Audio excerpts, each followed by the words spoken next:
वाह, बहुत ही सुंदर दृश्य, रंग बिरंगी तितलियां और पेड़। और ये क्या है? हल्कू आ गया, ये तो कूद रहा है, बहुत ही खुश लग रहा है हल्कू। यहाँ पे शेरू आ गया, ये तो कितना अच्छा दिख रहा है ये शेरू।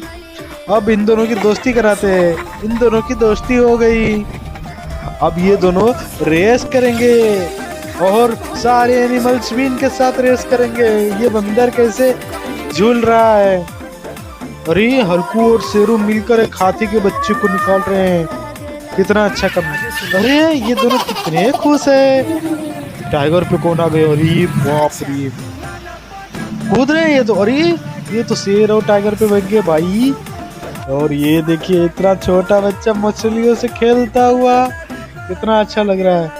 आहा, अरे ये क्या हुआ? ये तो खुद को ही बना रहा है। ऐसे ही आपको बनना है मित्रों।